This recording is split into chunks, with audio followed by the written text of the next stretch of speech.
So, let's talk about one of the most elegant ideas in all of physics, the gravitational field. It's the concept scientists came up with to solve a really deep mystery, how gravity can possibly reach across the vast empty void of space. We're going to break down how this invisible influence really shapes our entire universe. I mean, think about it. This is the puzzle, right? We see the moon orbiting the Earth orbiting the sun, but there's nothing physically connecting them. So how does this action at a distance actually work? Well, the answer lies in this idea of a field. So here's our game plan. We'll start with the main idea of what a field even is, and then we'll figure out how we can measure it. After that, we'll derive the formula for it, see how we can visualize it, and then finally, we'll put it all to work with a real-world calculation. All right, so first up, what exactly is this invisible influence that we're calling a gravitational field? The best way to think about it is like this. A massive object, say a planet, doesn't just sit there in space. It actively changes the space around it, creating this zone of influence. Any other mass that happens to wander into this zone is going to feel a pull. That zone, that whole region of altered space, that is the gravitational field. Now, in physics, it's just not enough to have a cool concept. We need to be able to measure it. We have to put a number on it. So how do we actually quantify the strength of this gravitational field at any specific spot? Well, we use a value called gravitational field strength, which we represent with a lowercase g. Just imagine you place a tiny test mass at some point in space. The field strength right there is just the force it feels divided by its own mass. It's really a measure of force per kilogram.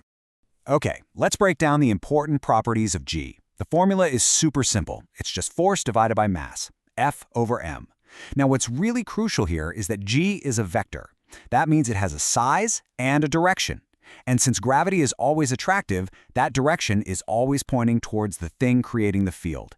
As for units, we measure it in newtons per kilogram. Okay, this is where things get really, really powerful. We can actually come up with a much more useful formula for G by connecting it back to something we should already know really well, Newton's law of universal gravitation. So we have our two starting points. Over here, we've got Newton's famous equation for the force of gravity between two masses, and on this side, the very definition of field strength that we just talked about. Let's see how these two pieces fit together. The first move is pretty straightforward. Since we know G is just F divided by m, we can take this whole big expression for F from Newton's law and just plug it right into the top of that fraction. And here, this is the beautiful part. The small m, the mass of our little test object, it appears on the top and the bottom, so it cancels out completely. And this tells us something really profound. The strength of the gravitational field is a property of space itself. It's there whether or not there's another object around to feel it. And that leaves us with our final result. The gravitational field strength, G, only depends on three things. G, the universal constant, big M, the mass of the planet or star creating the field, and R, the distance from its center. This is the powerhouse equation we use for pretty much all of our calculations. Okay, we've got the math, but let's build a picture in our heads. A good diagram can make a concept just click into place. So, how do we actually draw this invisible field? We use these things called field lines. The rules are pretty simple. First, the arrows on the lines always point inward toward the mass, because gravity always pulls things together. And second, how close the lines are to each other tells you how strong the field is. If the lines are packed tightly together, you've got a strong field. If they're spread far apart, it's a weak one. So, we can look at the field in two main ways, and it all depends on our perspective.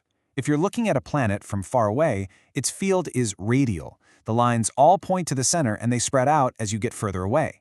But if you zoom in really, really close to the surface, those same lines start to look parallel and evenly spaced. We call that a uniform field. So that begs the question, why is this even a valid approximation? Well, it's because the Earth's radius is just enormous. We're talking about 6,400 kilometers. Compared to that huge distance, whether you're standing on the ground or at the top of a tall building, your change in distance from the Earth's center is basically nothing. So for all practical purposes, G stays pretty much constant. All right, let's put this theory into practice. How do we actually use our formula and our understanding of these fields to solve some real physics problems? First things first, we need a really important simplifying trick. It's called the point mass assumption. When we're doing calculations for the field outside a planet, we can basically pretend that its entire mass is squeezed down into a single, tiny point right at its center. This makes the math way easier, and it's surprisingly accurate. Okay, let's try a real example. Let's calculate the gravitational field strength on the surface of Mars. Here are the values we'll need to work with. We've got the mass of Mars, its radius, and of course the universal gravitational constant, g. The process is a simple three-stepper. First, we start with our trusty formula, G equals gm over r squared. Second, we carefully plug in the values for g, m, and r. And finally, we just have to punch it into the calculator and get the result. And when you run the numbers, you get 3.7 newtons per kilogram. So what does that actually mean? It means that if you were standing on Mars, a 1 kilogram mass would feel a gravitational force of 3.7 newtons. That's only about 38% of the pull you'd feel here on Earth. All right, let's wrap this up and just quickly recap the most essential ideas we've covered today about the gravitational field. So let's hit the main points one more time. The whole idea of a field is our way to explain action at a distance. The field strength G is just the force per unit mass. We can calculate it with the formula G equals gm over r squared.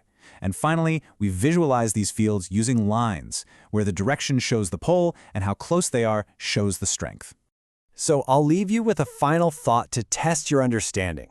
If you were to travel from the Earth's surface to a height that's equal to its radius, you've now doubled your distance from the center of the Earth. So keeping that inverse square relationship from our formula in mind, how much weaker would gravity's pull feel? Give it some thought. Thanks for watching.